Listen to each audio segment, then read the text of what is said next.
Bonjour tout le monde, bienvenue au Redcon Movie Club. On continue d'améliorer, je change un peu mon setting, vous allez voir des nouvelles choses, nouveaux studios qui s'en viennent aussi. Je vous fais une réaction rapide de toutes les choses qui se passent qui ont eu lieu dans le Comic Con en fin de semaine dernière, spécialement Wakanda Forever.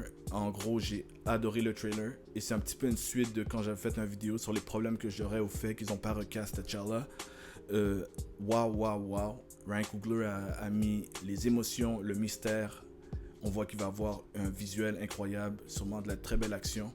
Je vais vous faire aussi un recap de ce qu'on voit, que les cinéphiles, les fans de comics vont remarquer les petits détails. Mais à la base, c'est un excellent travail côté concept et pas trop montré parce que c'est le teaser, c'est la première image. Il nous montre pas beaucoup de choses encore, mais en même temps, on en a vu pas mal. J'aime qu'on voit le monde de Namor. Namor, qui lui vient d'Atlantis dans les comics, mais ils ont décidé de pas le faire venir d'Atlantis pour pas copier Aquaman, parce que une chose au moins que DC a réussi à faire, c'est beat them comme à sortir Aquaman avant Namor, parce que dans les bandes dessinées c'était le contraire. Namor est un personnage un tout petit peu plus vieux qu'Aquaman.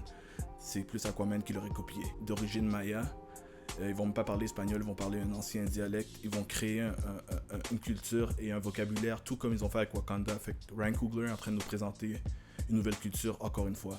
On voit très bien la peine que Shuri a, la peine que la mère de Shuri a, Ramona, je pense son nom. Tous ceux qui ont déjà perdu de quelqu'un de très cher dans la famille, c'est mon cas, c'est le cas de beaucoup de personnes qui m'écoutent, je suis sûr. Vous pouvez le ressentir dans les petites performances qui sont sans mots. Là-dedans, on voit des petits détails. À un moment donné, on voit un bébé qui naît dans l'eau. C'est clairement, à moins que je me trompe, que c'est un enfant à lui, c'est clairement Namor quand il est enfant, parce que c'est un bébé qui naît dans l'eau. Il a la peau comme un humain et non bleu comme les Atlanteans, puisque lui il est mix. Il n'a pas la peau bleue comme les personnes de son peuple. Il est moitié humain, moitié Atlantean. Ensuite de ça, on voit des petites ailes sur ses chevilles. Les petites ailes sont le fait qu'il est un mutant. Il n'est pas juste humain à moitié, son côté humain est mutant. On a vu aussi Ironheart.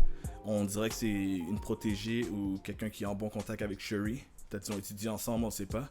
On voit même qu'elle est en train de build quelque chose, une scène qui ressemble à la scène où Tony Stark crée son premier costume d'Iron Man. Puis en build, il y a même un cœur en métal. Ironheart directement. Ensuite de ça, oui, c'est sûr qu'à la fin, on a le tease où on voit qu'il y a quelqu'un qui est dans le costume, on ne sait pas exactement c'est qui, il y a plusieurs candidats. Shuri, bien sûr, à cause que ça a été le cas dans le comic pendant un petit laps de temps. Mais ça pourrait être quelqu'un d'autre qui pourrait nous surprendre. On voit aussi comme l'armée à un moment donné qui essaie de prendre des citoyens pour quelque chose.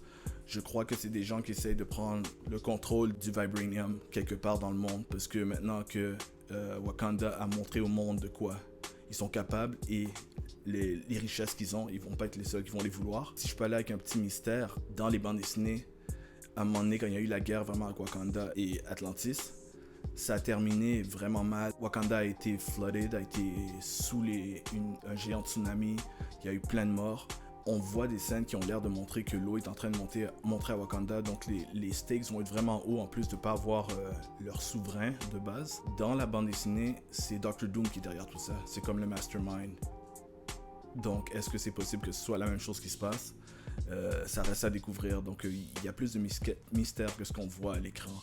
Et moi, j'ai l'impression qu'on va avoir quelque chose avec le Realm quand ils sont morts. On va sûrement avoir quelque chose, peut-être pas qu'on va avoir T'Challa, mais ils vont redealer avec le afterlife dans Wakanda Forever. C'est mon opinion. C'est aussi le film qui termine le Phase 4. Et on a beaucoup à découvrir. Après avoir eu des films comme Thor qui était assez rigolo, Doctor Strange qui était dans une autre direction visuel autre, complètement mind-bending, mais là on va aller avec quelque chose de très émotif et de très sérieux. Puis je pense que ça va encore avoir des messages aussi culturels, de société, d'un nouveau regard sur nous-mêmes.